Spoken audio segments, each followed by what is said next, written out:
Her neighbor smirked and said, "You'll be dead before winter." Margot Ellis, widowed planner and ex-friend of his late wife, didn't blink. Dean Kessler once shared bonfires and fence lines with her. Now he was dumping trash, firing rifles, and stealing inches of land. By fall, she owned his cabin, redrew the map, and erased his name in court ink. He broke the boundary. She made it permanent. All right, before we dive into this crazy story, do me a favor. Subscribe and tell us where you're watching from. The axe was heavier this year. Margot Ellis could feel it in her shoulders, her wrists, even in the way her breath caught when she lifted another log onto the splitting block. The early morning air still held the bite of last night's frost, and her gloves, stiff from age, creaked with each movement. She paused to catch her breath, a wisp of vapor escaping her lips, and leaned on the axe handle. Behind her, a crow cawed from the bare pine. Just beyond the wire fence, Dean Kessler's boots crunched on gravel. "Well, would you look at that?" he said, voice lazy with beer and a smirk. "You'll be dead before winter, lady." Margot didn't turn around. She kept her gaze on the half-split log. Dean chuckled, a dry, throaty sound. "Guess I'll get a better view once you're gone." He tapped the rim of his beer can against the fence post like it was a toast, then kept walking. She waited until his footsteps faded. The log cracked under her next strike with a clean, angry snap. That night, the wind hissed against the windows like it was trying to remind her of something. Margot lit the old oil lamp on the kitchen table and opened the bottom drawer of Ray's desk, the one she hadn't touched since he died. She found it beneath faded tax receipts and a bundle of architectural drafts. A sealed envelope marked in Ray's handwriting, "M. Only open if you're stuck." She stared at it for a long time before opening it. The paper inside was soft with time, folded carefully. "You were always the sharpest one. If things get ugly with Dean, don't forget how much land actually touches ours. Look in the freezer, bottom drawer." Margot swallowed hard. Her fingers trembled, not from fear, but from something older. Anger, maybe. Or memory.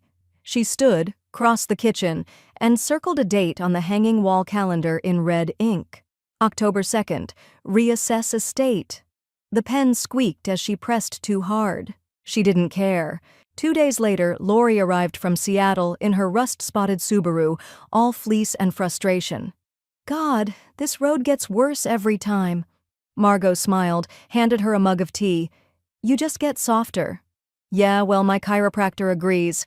They sat on the porch, steam curling from their cups. The wind picked up, and with it came a familiar sound, a plastic bag flapping. Lori turned. "Oh, for crying out loud, is that Dean's crap again?" Margot followed her gaze. A torn garbage sack from across the fence had spilled into her yard. Fast food wrappers, broken beer cans, something oily and leaking. Lori stood. "I'll clean it." "No," Margot said firmly. "Let it sit." Lori raised an eyebrow. "Since when do you let trash fester?" Margot set her cup down slowly. "Since it started coming with fingerprints." That night, Margot sat alone at the kitchen table, the house silent except for the steady tick of the old brass clock. She opened a new notebook. On the first page, she wrote a single line in block letters, "Receipts to keep." Then, she turned off the light and walked to the freezer. She knelt, opened the bottom drawer. Her breath caught.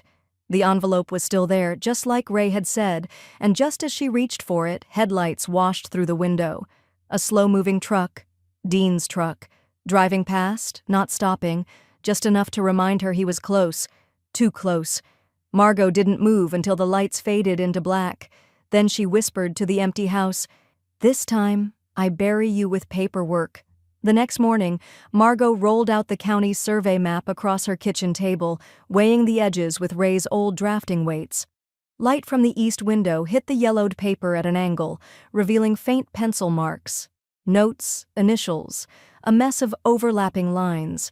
It looked less like a map and more like a fight between men who hated boundaries. She slid her glasses up the bridge of her nose and traced the borders with a pen, lips pressed thin. Dean Kessler didn't own his land outright, not in any clean way.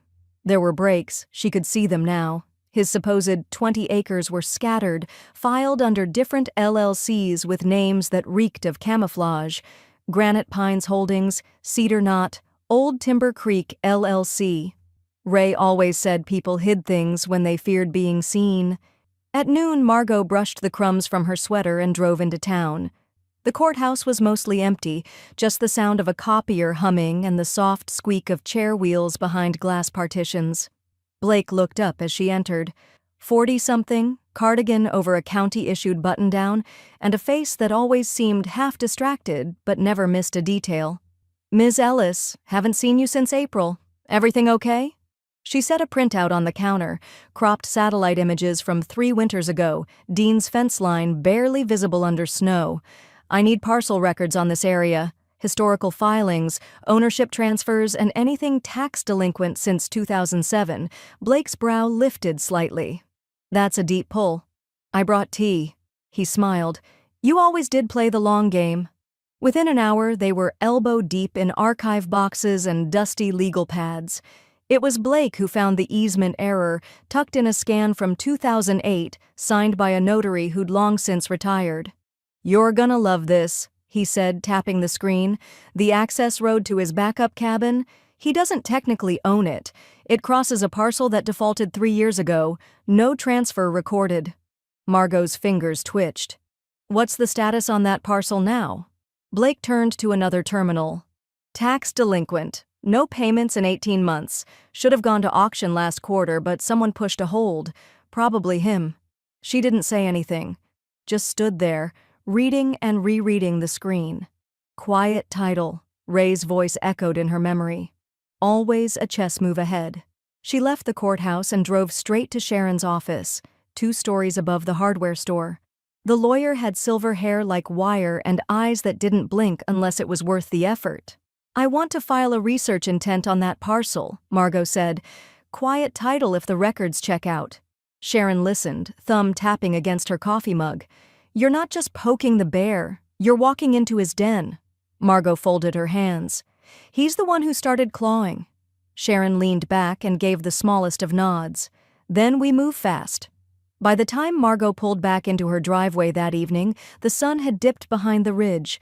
The cold was coming in early. Again. She stepped out of the car and heard it. Thumping bass, a far-off cheer, the unmistakable crack of a rifle echoing off the trees. Dean was throwing another one of his weekend tantrums. Music blared from his side of the woods. Pickup trucks lined his gravel driveway like a tailgate party at the gates of hell. Floodlights lit up the side of his cabin like it was a stage. Someone let off another shot, followed by laughter. Margot didn't flinch. She stepped inside, locked the door, and picked up the phone. "Ranger Station," came the voice on the other end. She spoke calmly, without emotion. "Multiple shots fired, possible unregistered activity off the Timberline turn. Lot 32. You might want to send someone before it becomes a search party." She hung up. No name, no fuss. Then she pulled down the attic ladder, climbed the narrow steps, and brought down another box of Ray's maps. Inside the top folder was a diagram marked in his bold black strokes, boundary lines, elevation marks, easements, and something circled in red. A small hand-drawn X, right where Dean's second cabin sat. She didn't need to know what it meant yet, only that it was already hers. The cold bit harder that week. Morning frost painted the porch railings like chalk lines, and Margot's breath came in clouds even inside the kitchen. She opened the freezer to grab a soup container and paused. There, behind an old ice pack and a forgotten sleeve of English muffins, was a flat white envelope in a Ziploc bag. She pulled it out slowly, the corners stiff with ice crystals.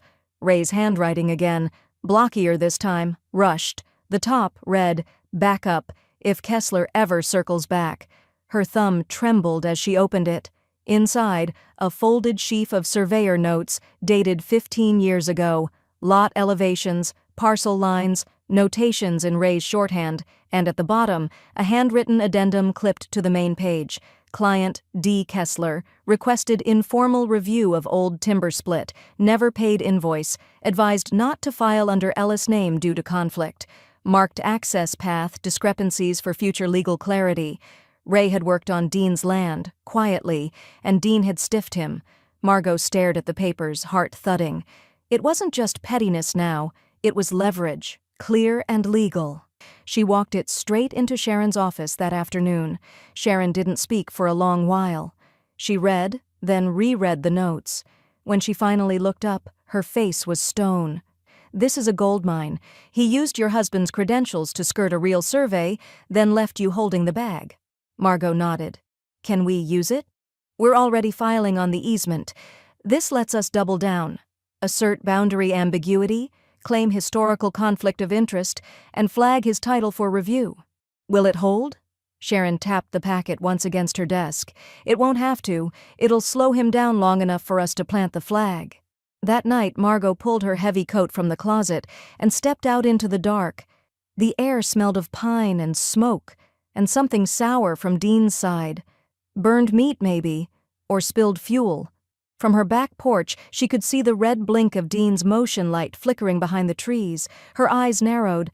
She walked the perimeter slowly, taking photographs on her old Nikon of where his woodpile had slumped onto her side of the line, where an old gutter leaned into her drainage trench. Encroachments. Every inch mattered now. The next morning, Lori called from Seattle. "You're getting mail from the clerk's office?" Margot smiled faintly. "Blake's faster than he looks." "Also," Lori said, chewing something, "your neighbor's a pig. Google Street View updated. His cabin looks like it belongs on a meth docuseries. Want me to catalog anything?" "Start with the fence line and the trash barrels near the property pin." "Say less. I made a spreadsheet." Margot chuckled quietly. "Of course you did." Later that day, Margot drove into town for salt and lamp oil. She parked near the co-op, barely out of the car when Dean Kessler stepped out from behind a beat-up SUV, drink in hand, smile already curdling. "Well, well," he said, stepping closer. "Still breathing?" "Miracle." Margot didn't flinch. "Planning to outlive my enemies." Dean's smile faltered, just slightly. "You ought to be careful what you dig up. Lot of people don't like mess stirred." She looked at him like she'd look at a muddy boot print on her clean floor. "That why you skipped the survey fee?" His face twitched, just enough for her to see it. She walked past him without another word. By sundown, she was back in the cabin, feeding logs into the stove and listening to Ray's old jazz station crackle through the static. On the table beside her sat the Nikon, memory card removed, already uploading to a shared folder Lori had labeled M. Ellis V. Assholes. As she sat back in the armchair, the phone buzzed once. A message from Sharon. Claim drafted. Filing tomorrow. Quiet title. Access route. Kessler's cabin just became contestable. Margot sipped her tea, eyes on the darkening woods outside. Somewhere out there, Dean was still throwing beer cans at his problems. She was throwing deeds. The email came at 6:04 a.m., just as Margot was pouring her first cup of coffee. The subject line was bland. Notice, upcoming foreclosure auction, county assessor's office. But the contents made her still hand tighten around the mug. Parcel number 3, 47B, 1.1 acres, bordered her eastern tree line, legally owned by Granite Pines Holdings, LLC, which she now knew was just one of Dean's aliases in legal camouflage. She hit print, slid the paper into her red file folder marked K, and picked up the phone. Blake answered on the second ring. "Early bird. Just confirming what I saw in the notice. That acre behind his well. It's in the next auction?" Blake sounded impressed. "You move faster than most developers. Yeah, it cleared delinquency. No legal challenges filed. It's eligible." "And if I were to bid?" Margot asked. "You'd need a front.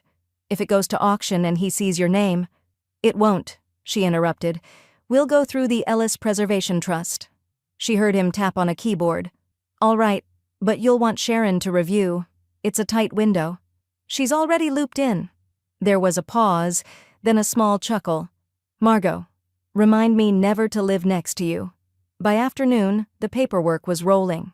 Margot sat in Sharon's office as the lawyer slid the final forms across the desk. Her nails were painted the same hard crimson as her reading glasses. "You now legally own the acre that feeds water to his main cabin," Sharon said, signing with a firm stroke. "He doesn't know it yet, but that's the point. Margot nodded. I want a fence installed along the full boundary. Steel posts, pressure-treated, survey correct. Sharon smirked. You want him to feel it. I want him to understand it. She left the office and made 2 calls, one to the fence company, the other to Lori. When the crew arrived 2 days later, Dean was on his porch shirtless, barking into a cell phone. His eyes tracked the workers unloading posts and digging holes, confusion giving way to rising fury. He crossed the tree line fast, boots crunching over brittle pine needles. Hey, what the hell is this? Margot stepped out from her cabin, coat buttoned, clipboard in hand. Dean jabbed a finger toward the surveyor. Is this some kind of joke? No joke, Margot said evenly. You're standing on my land. The hell I am. This is my line. I had it marked 15 years ago. By Ray, she said, letting the words hang. Which you never paid for. He blinked. His breath steamed in the cold. You're bluffing, she tilted her head. You're trespassing. The foreman held up the signed work order. Says Ellis Preservation Trust owns this parcel now. We got the county map update and everything. Dean's eyes darted from the papers to Margot's calm face, then back to the growing fence line cutting across his view of the mountain. The posts stood tall, clean, straight, permanent. He stepped back, jaw flexing. This isn't over. No, Margot agreed, but that part of the yard is. Dean turned, cursing under his breath as he stalked off. A beer can rolled off his porch steps as he slammed the door behind him. Later, Lori FaceTimed from Seattle, hair in a messy bun, blue light from her monitors washing her face. I saw the update, she grinned. You got the acre, and he just lost water rights? Informally, but it's going to hurt, Lori whistled. He has no idea what just happened, does he? Margot looked out the window. The new fence posts stood like quiet sentinels against the gray hillside. No, she said, but the mountain does. She reached for her pen and added another line in her red notebook under receipts to keep. Parcel 347B acquired. Fence line drawn. Watch for retaliation. Outside, the wind picked up again, but this time it didn't feel cold. It felt like momentum. The sound of stakes being driven into frozen earth echoed like slow gunfire through the pines. Margot stood at the edge of the ridge, arms crossed against the cold, watching the surveyor's team work. The lead, young, polite, and meticulous, checked the GPS reader strapped to his chest, then drove a steel marker into the dirt with a clean swing of the mallet. It landed just 5 feet from Dean's tool shed. Marker 3, the surveyor called. This is the official northeast corner, GPS locked and filed? Margot nodded. Paint it bright. Red. I want it visible even in snow. He dipped the tip of the rebar in fluorescent spray paint, then logged the coordinates. Dean's shed was crooked, sun-warped, and patched with mismatched plywood. From where she stood, Margot could see the corner of its base extending just past the line, her line now. An hour later, she heard the inevitable roar of Dean's truck tearing up the gravel. It stopped short. He flung the door open, barely closed it behind him before storming toward the marker with a crowbar in hand. What the hell is this? He spat. Some joke? The surveyor didn't flinch. Official county boundary per your neighbor's ownership claim, records confirmed, filed this morning. Dean's boots crunched as he marched toward the stake, then stopped when he saw the fluorescent red. That's my damn shed. It's not on your damn land, Margot said from the porch. Her voice was calm, arms still folded. You built over the line, unpermitted. Dean turned, his face flushed beneath his scruff. You think you're gonna tell me where my land ends? Sharon's letter arrived 2 days later. Hand-delivered, notarized, and stapled with a copy of the new GIS map. It was simple. Notice to remove structure encroachment. Parcel 347B, owned by Ellis Preservation Trust. 7 days to comply. Dean didn't take it well. He tore down the marker that afternoon. Margot wasn't home when it happened. She was at the clinic for a routine blood draw, but her trail cam was. Mounted behind a birch, motion-triggered, it captured everything. Dean yanking the stake from the ground, dragging it behind him like a trophy, spitting into the dirt where it had stood. She watched the footage later that night with a glass of wine and no expression. The next morning, she slid a USB drive across Sharon's desk. "Vandalism clear and recorded," Sharon said, reviewing the footage. "That shed just became a liability. His, not ours." Margot nodded. "He thinks breaking a stick ends a boundary." Sharon was already dialing the county ranger station. By Friday, the report was logged. Blake called before lunch. "I heard about the incident," he said, his tone careful. "Ranger filed the vandalism report under documented retaliation. That's rare." "Good," Margot said, "because I want it added to the title file." Blake hesitated. "That brings it into court territory. Once it's in county records, there's no walking it back." "That's the idea." Later that evening, Margot stepped outside as the first real snow began to fall. It came light, brushing over her boots, dusting the roofline. In the silence, the boundary looked clearer than ever, the fresh red spray on the remaining markers glowing faintly under her porch light. Dean's cabin was quiet. Too quiet. She opened her notebook, added 2 lines, stake removed by other party. Title integrity compromised, awaiting court date. The pen scratched with a satisfying finality, and then her phone buzzed. It was an alert from Lori's shared drive, a new upload. She clicked it. The video loaded slowly.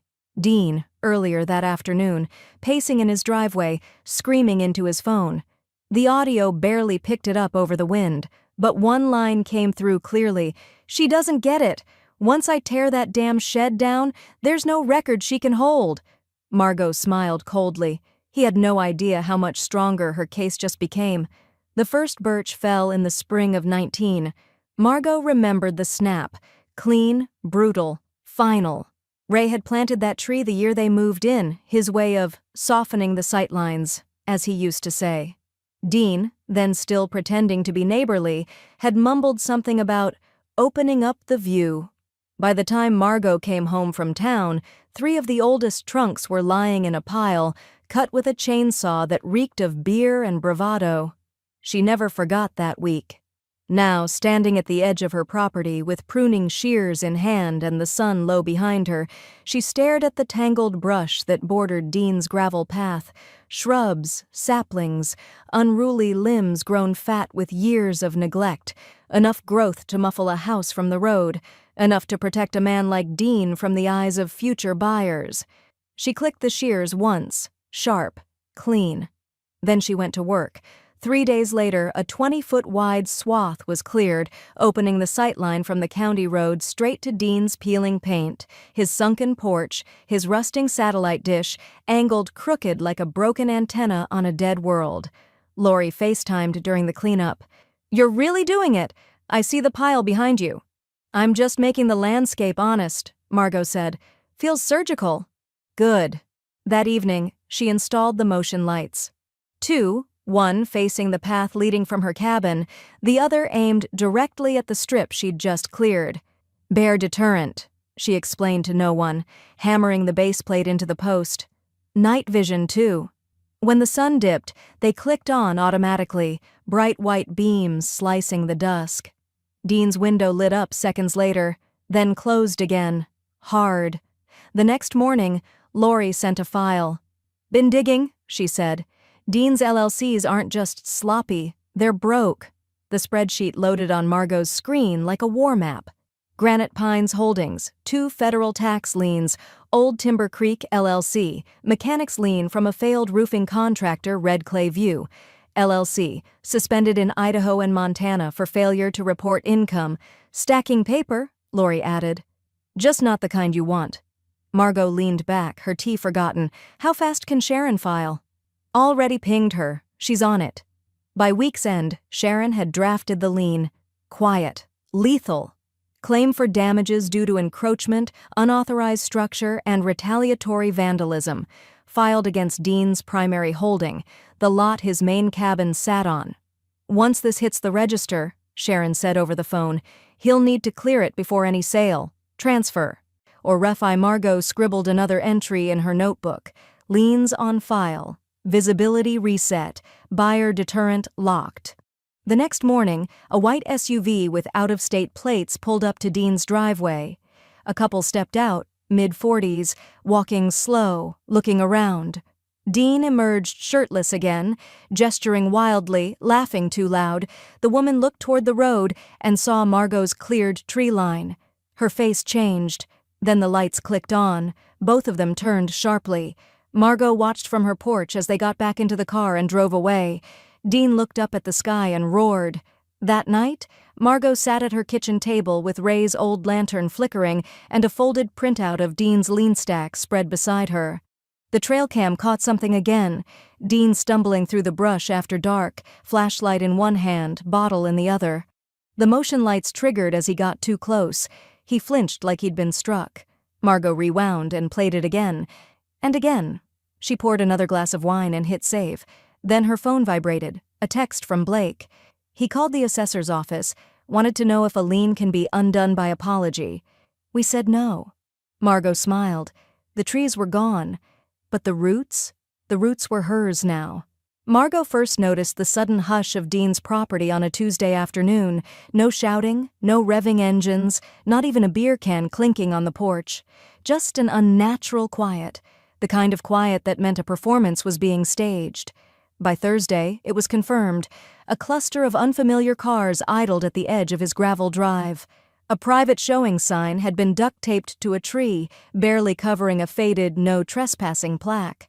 Margot changed into her town clothes, dark jeans, waxed coat, neat scarf, and tucked her hair beneath a soft knit cap. Then she walked down the ridge. Dean didn't recognize her at first. He was too busy flashing fake warmth at a trio of buyers from Washington. 2 couples and a solo investor type with wraparound sunglasses and polished boots that had clearly never seen real mud. "This is your full mountain privacy zone," Dean boomed. "Year-round well access, 0 HOA, and room to expand. You can't get this kind of footprint up in Sandpoint anymore." Margot stepped up onto the gravel with a light smile. "Oh, good," she said sweetly. "Still showing the place without disclosing the liens?" Dean froze for half a second. "I'm sorry. Who are you?" One of the women turned. "Are you a neighbor?" "I am. Emsa Ellis," she said, extending a hand to no one in particular. "Just popped over to say hello, thought I'd meet the folks possibly moving in." Dean stepped between her and the others. "You need to leave. This is private." "Sure, of course." Margot nodded as she strolled slowly toward the edge of the cabin. She gestured lightly with a gloved hand. "Just thought someone might want to ask about the open septic vent out back, or the fact that his well access cuts across a parcel currently tied up in county court." The investor frowned. "Wait, what?" Dean's smile turned to stone. "She's just bitter. Old neighbor feud. You know how that gets." "Nothing bitter," Margot replied. "Just cautious. You'd be surprised how many mountain cabins around here sit on shaky title." The woman from earlier pulled out her phone. A moment later she muttered, "Court filing. It's online." The second man, quiet until now, spoke. "You sure that septic's up to code? Smells like gray water." Right then, as if staged by the mountain gods themselves, a biker buzzed by on the newly cleared county shoulder, engine loud, jacket catching the breeze. He shouted over the rumble, "Nice trail, Ellis." The woman turned. "Ellis?" Margot smiled. "Ellis Preservation Trust. I've been here a while." Dean's eyes were dark now, fury building beneath the surface. "Get off my property." "I'm on the road easement," she said calmly. "Just observing." She turned to go, then paused by the hood of the investor's Range Rover. From her coat pocket, she pulled a small white card and placed it gently beneath the wiper blade. Clean serif font. No fluff. M. Ellis Ellis, Preservation Trust Land Use Advisor, Coeur d'Alene Region. Dean stormed toward her, but one of the buyers intercepted him with a raised hand. "This isn't going to work for us," the woman said flatly. "Too much heat. We're not looking for a fight. We're looking for a place to decompress." "You want the mountain life," Margot said softly. "You ought to know where the fault lines are." Dean shouted something behind her as she walked back up the ridge, something about her being a liar, a witch, a lunatic, but the words didn't land. They bounced off the light snowfall, faded before they reached her coat. She made it back to her porch, just as Blake's name lit up her phone. "Voicemail." Hey, just FYI, 3 title search inquiries just hit Dean's lot. Your little plan's got legs. People are talking. Margot stood by the edge of the porch, watching the taillights disappear down Dean's drive. The wind curled up the slope behind her like applause. And the cards she left behind? She had more of them, a whole stack. The locals heard him before they saw him. Dean's voice carried across the gas station lot like a diesel engine with a loose belt, grinding, persistent, impossible to ignore. "I got nothing but wet pine and bark rot," he griped, slamming the tailgate of his truck. "Season ain't even peaked and I'm already out. Nobody sells dry anymore. You gotta be a damn millionaire just to heat your home now." 2 mechanics leaned on the hood of a dusty Jeep, exchanging looks.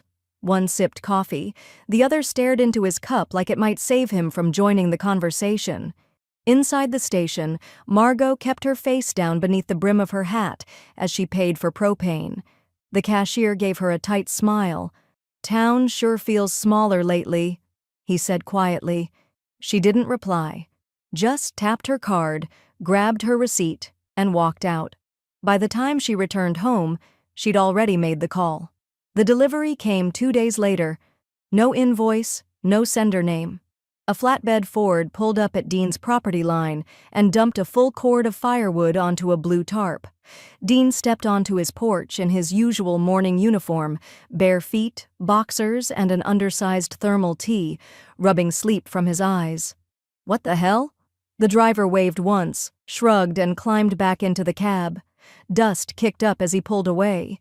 Dean stared at the pile for a few seconds, then let out a grunt that might have passed for laughter. He dragged a few logs toward his shed, the fresh wood leaving reddish streaks across his arms. Margot watched from behind the curtain, lips tight. The ivy bark had been carefully mixed in, harmless to burn but potent on contact.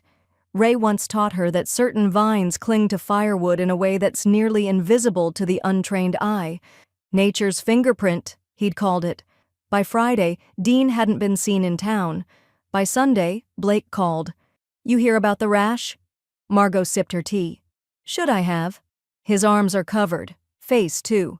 Doc at urgent care told my cousin it looked like chemical exposure, but Dean's claiming it's allergies." "Well," Margot said, "we're all sensitive to something." She hung up and dialed Sharon next. "We ready to file the health complaint?" Sharon didn't miss a beat. "Already drafted.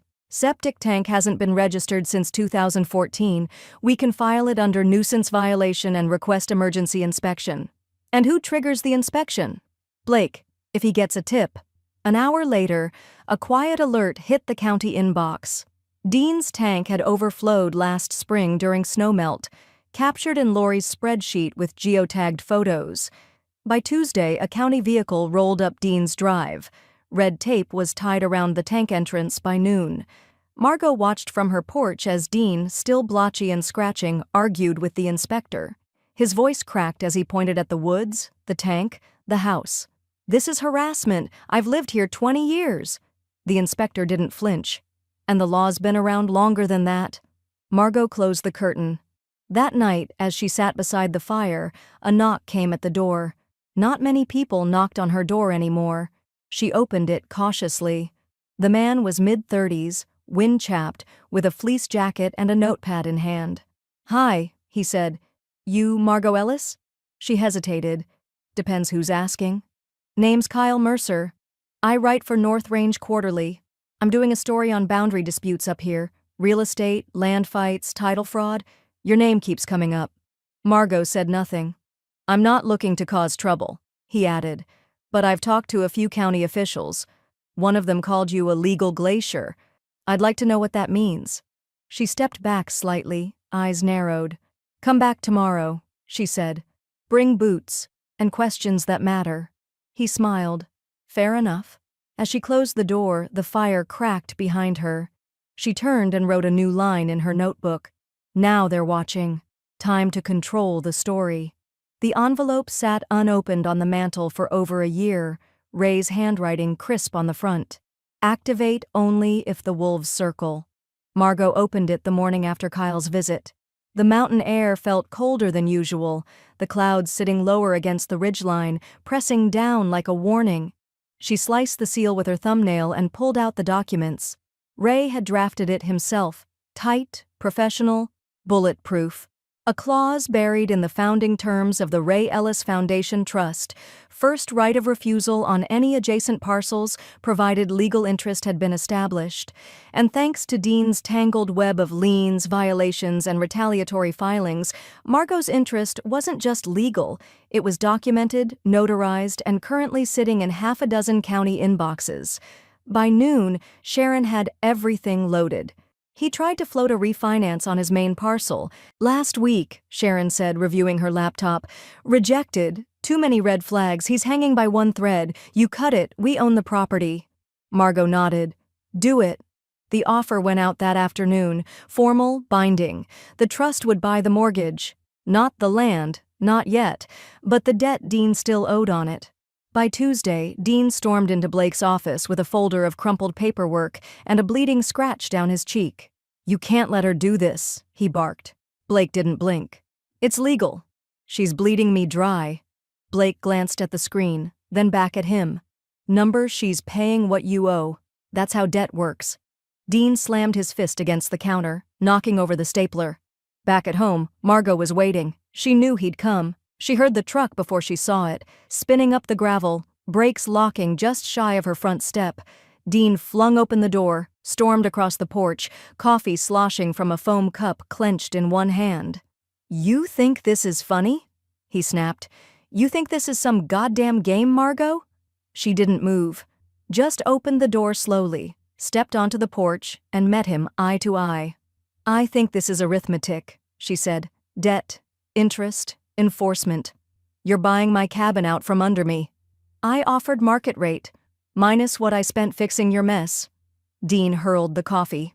It missed, hitting the porch rail and splattering across the snow-dusted deck. I built that place with my own hands, he screamed. Margot didn't raise her voice. Then you should have read the winter forecast. He stared at her, chest heaving, eyes bloodshot. She saw it then, the shift, the recognition, the rage giving way to something heavier, defeat. I'm not signing a damn thing, he growled, but his voice cracked halfway through. You won't have to, she replied. The trust owns the note. Default takes care of the rest.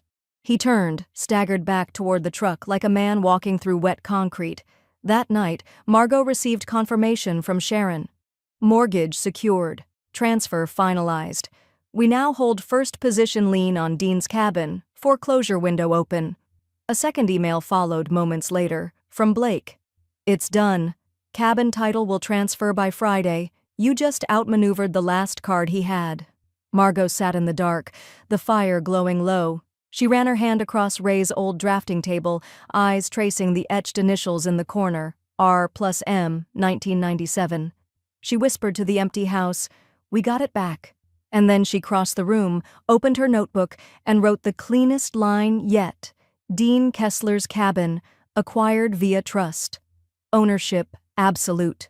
Outside, a fresh snow began to fall, soft, steady, and indifferent. But it landed on her roof now, on her land, on her win. Dean didn't leave quietly.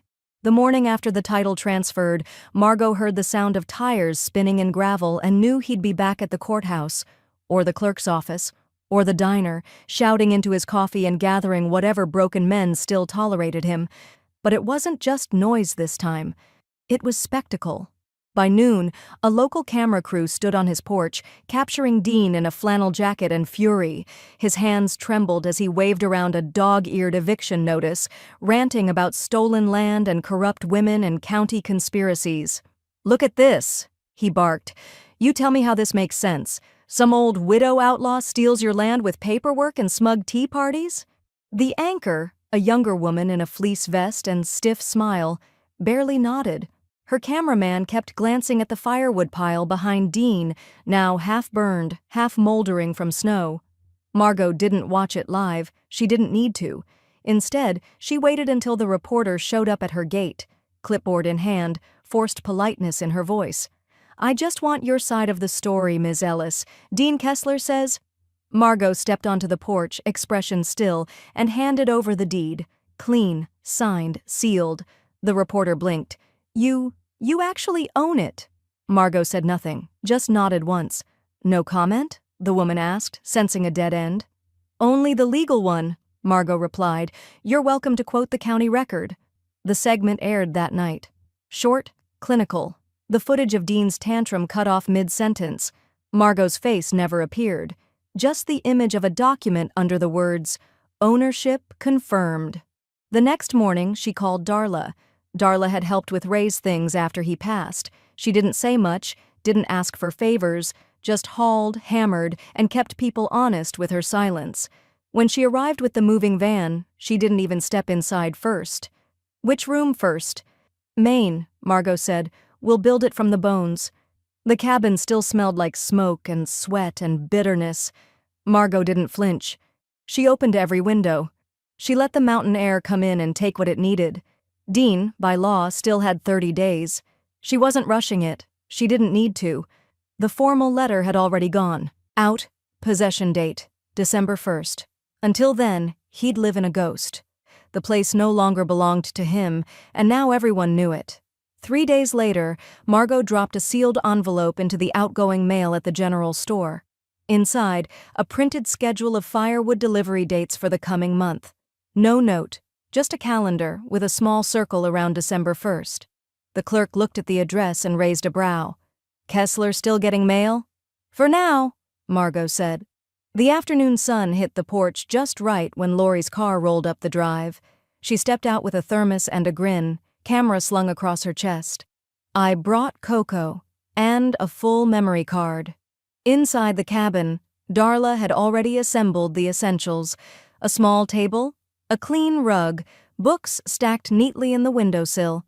The fire was lit, not roaring, but steady.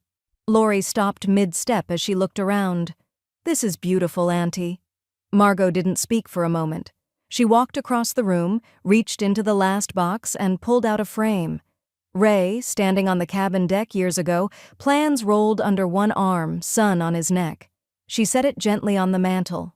"He built the line," she said quietly. "Now I've redrawn it." Outside, Dean's truck was still parked near the road. He hadn't come up the drive all day, just sat there, waiting, losing. Margot watched the smoke from her chimney curl upward, straight, unbothered, permanent. Then she wrote in her notebook, "He's living in his past. I'm already inside the future." The first snowfall after December 1st came in heavy, wet, weighted flakes that blanketed the ridge and quieted even the pine groans. By mid-morning, the gravel drive was gone, the cabin roof thick with white. Dean's truck was gone too. Finally. Margot stood by the window, watching the smoke curl from her chimney, and reached for her notebook. She flipped to the back, to the tab marked Final Steps, and underlined one sentence: "Update the map." By 10, she was in the county assessor's office with a rolled-up version of Ray's original plot map, a flash drive, and a merger deed signed in triplicate. Blake looked up from his desk, already smiling. "You always come in like it's a chess move." "It is," she said. "Final one." He unrolled the map carefully, smoothing it over the counter with both hands. Margot stood silently as he compared it to the GIS overlay on his screen. The parcels were all there now, merged, clarified, and uncontested. Ellis Trust now owns parcels 347B, 347A, and 346C, he confirmed, tapping at the screen. "You basically own the entire southeast corner of the lake bend." "I don't want fences," Margot said, "but I want the lines documented, publicly." Blake nodded. "This is one hell of a reverse takeover, Ms. Ellis." "Honestly? Never seen one like it." She gave a small smile. "Ray always said planning departments underestimate old women with land surveys." Back at the cabin, Sharon's courier dropped off a final copy of the Unified Landholding Agreement, a thick stack bound in blue legal ribbon. Margot placed it beside Ray's drafting ruler on the mantel. That afternoon, she packed a small thermos, her wool scarf, and a box she hadn't opened in years. The trail to the lake hadn't been shoveled, but she walked it anyway, boots crunching through the snow, breath fogging in rhythmic bursts. She reached the tree stump overlooking the frozen lake, the one Ray used to call their compass point. She set down the box gently, pulled off her gloves, and opened the lid. Inside, Ray's ashes, carefully sealed. A note tucked inside the lid, now yellowed with time. "Scatter where it matters, where we built something that lasted." She scattered the ashes slowly, deliberately. The breeze pulled them out over the snow-blanketed lake, soft and quiet. When she was done, she poured a cup of tea, set it beside the stump, and whispered, "The view's ours again." She stayed until the light shifted westward. As she turned to walk back up the trail, a figure stepped out from the tree line. Green parka, ranger badge. It was Hale, one of the few locals who never bought into Dean's stories. "Didn't want to interrupt," he said, voice low. "You didn't." He nodded toward the lake. "Not many people around here fix what they didn't break. You did more than redraw boundaries. You restored the easements. That matters." She looked back once at the tree line. The land just needed to be seen again. As she climbed the ridge, snow crunching under her boots, her phone buzzed in her pocket. A message from Lori. "Package delivered to your porch. Frame's fragile. Don't drop it." The frame was wrapped in newspaper when Margot arrived back at the cabin. She peeled it open gently. Inside, a reprinted topographic parcel map, county sealed and color-coded, her holdings stitched together in clean, continuous lines. At the bottom, Lori had inscribed a caption in small print, "Ellis Ridge, as it always should have been." Margot set the frame on the wall beside, Ray's photo just above the mantel. Then she picked up her pen, lines reclaimed, ashes scattered. The mountain now answers to its real name. The wind began howling just past midnight, sharp, bitter, and full of intent. Margot had heard that sound before. Not the wind itself, but the pitch it hit when the ridge flexed under snow and the sky pressed down like it was laying claim to the land. Ray used to say storms here didn't arrive. They took the room. By dawn, the power lines had dipped twice, and the chimney's breath curved sideways. The house flickered once, lights dimming, radio warbling, then went black. Margot didn't panic. She didn't curse or grope for flashlights. She walked to the far side of the kitchen, knelt beside the brick panel Ray had installed behind the pantry shelves, and pulled it loose with a short, practiced twist. Behind it, a second flue and a cast-iron stove, matte black, still solid, still waiting. She opened the hatch. Dry, intact, almost reverent in its simplicity. By 8, the scent of baking bread drifted into the front room. She'd used Ray's old sourdough starter, revived last fall, and the iron pot he'd claimed was overkill until winter made it necessary. Outside, the ridge was white. Wind roared past the cabin like a freight train hunting for something to tear loose. But nothing moved, not this time. At 10, someone knocked on the door. She cracked it open to find a woman from 2 cabins down, Bev wrapped in 4 layers and blinking through the blowing snow. "You got heat?" she asked, cheeks flushed. Margot nodded and stepped aside. "Stove's hot. Tea's on." Soon Bev was seated by the fire with a biscuit in hand, socks drying on the hearth. They didn't speak much, just sipped, listened to the wind, and existed. By noon 2 more neighbors came, then a third, a knock, then another. No one asked questions, no one made a scene. Margot kept the kettle full, the biscuits warm, and the silence safe. At one point, a teen boy from the far end of the ridge showed up, tall, underdressed, shovel in hand. He paused on her porch, awkward in the way that only 17-year-olds can be around strong women who've clearly done more with their lives than most men in town ever would. "You want help clearing the path?" he asked, voice cracking just a bit. Margot looked him over. The wind hit the back of his hood and nearly spun him around. "You live down in the hollow?" He nodded. "Why are you up here?" "My mom said you'd have backup heat. People should check on you." Margot almost smiled. Almost. Instead, she stepped aside and handed him a pair of Ray's old gloves. "You shovel the front and side steps," she said. "You earn tea." He grinned. "Deal." He worked the whole hour, then sat beside the stove with wet boots steaming and crumbs on his sleeves. "You live like a queen up here," he said, looking around the room. Margot leaned back in her chair, one hand on her tea, the other resting on the map frame Laurie had sent. "Queens build alone sometimes," she replied. He didn't know what to say after that. Most people didn't. By nightfall, the wind had softened, its rage spent. The others filtered back down the hill, one by one, lanterns bobbing into the snow glow. The teen waved once at the door.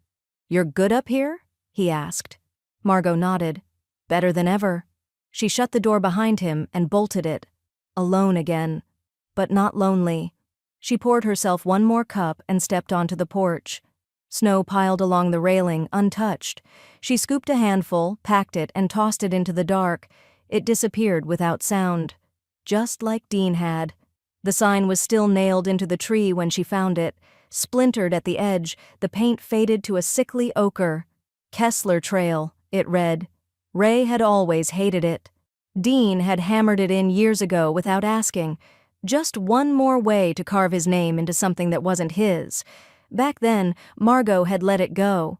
Not because she agreed, but because the battle hadn't been worth the breath. Now it was. She pried the sign down with the back of a crowbar, the wood groaning as the rusted nails gave way. She didn't flinch when it cracked in half, just gathered the pieces and carried them to the fire pit behind the cabin. She didn't say a word as she lit it, just watched it burn.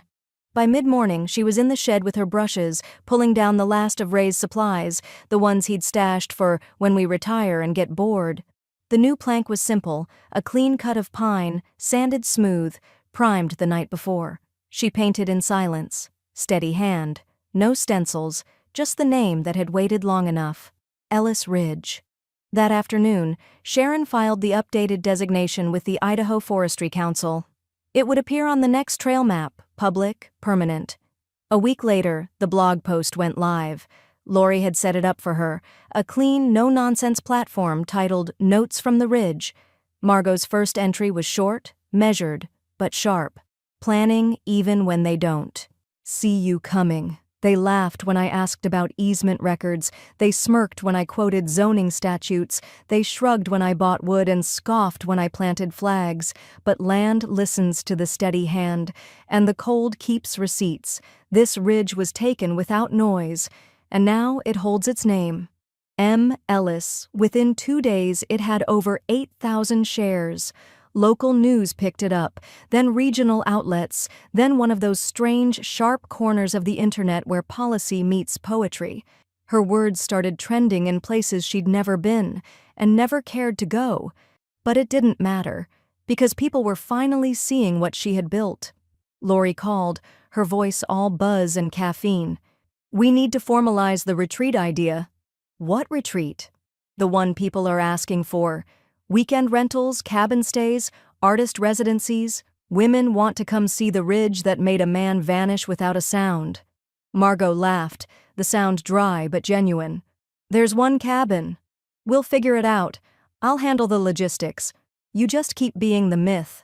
That evening, as snow dusted the path to the road, she carried the new sign up the ridge. It was heavier than it looked, but not by much. She mounted it cleanly where the old one had hung, the fresh bolts gleaming against the bark. A gust of wind came up the slope, cold and direct. She tightened her coat and whispered, "Say my name now." 2 days later, a neighbor caught sight of Dean. He was living out of a battered trailer parked near the edge of the county line, half frozen, tarp-strapped, leaning like it had already given up. The clerk at the co-op said he came in once every 3 days, bought ramen and off-brand whiskey, didn't meet anyone's eyes. No one stopped him. No one helped. His name no longer carried weight. Back at the cabin, Margot framed a print of the North Range Quarterly article Kyle had sent, its title stark and sharp, "When She Took the Land, the Woman Who Redrew the Ridge." Below it hung the new permit, filed under Ellis Preservation Trust, listing the cabin as a seasonal retreat zone. She stepped outside and looked up at the new sign. The wind shifted, caught the edges just right. Ellis Ridge, not just a name, a future. The clinic in Sandpoint still smelled like lemon cleaner and old heating ducts. Margot sat on the wax paper-covered table, boots off, sweater sleeves rolled up, while the nurse clipped a pulse ox to her finger and made pleasant small talk that never required answers. When the doctor came in, a younger woman, brisk and bright, she scanned the tablet and looked up with a smile. "Better than last year," she said. "Strong rhythm, clean scan, low cholesterol. You're aging like someone who doesn't carry stress." Margot almost laughed. "I carry it. I just put it down where it can't find me." The doctor raised a brow but didn't ask. "Keep doing whatever you're doing. Most folks your age don't hike property lines in January." Margot slid her coat on slowly, fingers flexing in the warm sleeves. "Most folks my age never had to draw them." By noon, she was back at the ridge, waiting at the lower gate as the Forest Service truck rolled up, dusting fresh snow in its wake. The man who stepped out was thin and bundled, clipboard tucked tight to his chest. Mid-50s, maybe. Methodical type. Government quiet. "Margot Ellis?" he asked. She nodded. "You're here for the parcel walk?" He gestured to the clipboard. "Easement verification and title condition recheck. County scheduled one last pass before the spring rollovers. Just formalities." They walked the ridge together in silence at first, past the split rail post Ray had installed in '03, down the slope toward the marked trailhead, then along the fire lane where the boundary signs now stood, clean, precise, unfaded. At each marker, he tapped his tablet, logged GPS, cross-referenced the paper deed. About halfway through the circuit, he paused and looked out over the lake, now glassed over in white. The light was low, and the ridge reflected faint gold. "You know," he said, voice low, "this is the cleanest ownership map in the county now. No disputes, no overlaps, no notes." Margot didn't speak for a beat. Then she turned to him. "It wasn't always." He nodded slowly, something respectful in his expression. "Things that get claimed right usually weren't claimed easy." They finished the loop and shook hands at the driveway. "You're cleared. Files closed." Margot watched the truck disappear into the tree line. Back inside, the cabin was warm. Lori had left a note stuck to the fridge with a magnet that said, "Plan. Something wild."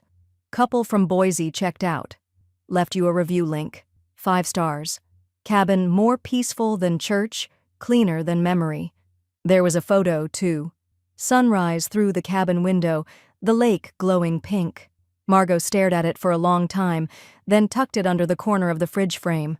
She brewed a cup of cinnamon tea and settled into the armchair by the fire, letting the heat kiss her knees and the light crackle across the oak floor. On the table beside her sat Ray's last planner, the one from the year he passed. It was weathered but intact. The leather cover was scuffed, the corners curled, but it still smelled faintly of ink and cedar and effort. She flipped it open. Week 52. Notes in pencil. Double-check culvert grades. Check winterize list. Fix back stair tread. Ask Margot what name we'd give this place if we ever had to. Ellis Ridge? Sounds like a place that could hold its own? She smiled, thumb pressed to the page. Outside, wind shook the trees but didn't reach the glass. For the first time in a long time, Margot didn't need to check the locks, or the calendar, or the boundaries. They were already hers. And the view? It had finally caught up to the truth. The knock came just before noon, soft but certain. Margot opened the door to find the journalist again, not the local kid from the Quarterly, but the woman from Ironwood magazine. Late 30s, long parka, recorder already clipped to her collar. "You still good for the interview?" she asked. Margot stepped aside, nodding once. "Kettle's already on." Inside, the cabin was warm and clean and lived in, no longer a battleground, but a landmark. The fire snapped gently in the hearth, the smell of cinnamon and cedar wood swirling in the air. They sat at the round table by the east window, mugs steaming between them. "I won't rehash what's already been published," the woman said, flipping her notebook open. "I want to know something else. How do you carry this, not the land?" The aftermath. Margot looked out the window. The lake sat still beneath a crust of silver ice. Light flickered across the ridge where the new trail sign caught the sun just right. "I don't carry aftermath," she said slowly. "I carry memory. Different weight." The woman nodded but didn't interrupt. Her recorder blinked red and quiet. "I built this place twice," Margot said after a pause. "Once with him, once without. The first time took sweat, the second took war." The article dropped 3 weeks later. She mapped revenge into the mountain. How one woman turned a boundary dispute into a blueprint for power. It exploded, not just in the Northwest but across forums, blogs, newsletters. Margot's inbox filled overnight. Forest management officials, trail associations, women in law, a writer in Vermont who said, "You didn't just redraw the land. You reminded us we could." Tourists started driving past. Some didn't stop, just slowed, eyes wide as the Ellis Ridge sign came into view. Others parked at the new trailhead and took photos beside the forestry placard with her name on it. Margot never waved. She didn't need to. Her silence was already legend. But the cabin remained hers. Later that month, she pulled on her long wool coat, her scarf, and the boots Ray had bought her that final fall. She walked the boundary one last time, down past the post by the road, up through the thinned tree line, past the rock outcrop where Ray had once pointed and said, "Here, this is where it starts." At the furthest corner, where 3 lines met beneath the shade of a lean birch, Margot crouched. She dug carefully, clearing away snow and frozen needles, until the earth gave just enough to place what she'd carried with her all morning. A small stone, smooth and dark, the initials carved by hand, R+M. She pressed it into place with her gloved palm, firm and final. "I drew the line," she whispered, "but we both held it." On the way back, the sun was dipping low, turning the ridge into amber and fire. She climbed the steps to the cabin just as the first cold wind of dusk reached the porch. Inside, the fire crackled again, steady now, not raging, just enough to hold the night. She poured herself a last cup of tea and sat by the framed map, Ray's photo beside it. Outside, wind stirred through the trees, pulling faint laughter from the pines. And then, as if time itself wanted closure, a single phrase rose from the quiet, old but undefeated. "He said I'd be gone before winter. I stayed." Margot leaned back, her voice no louder than the fire, "and took the view."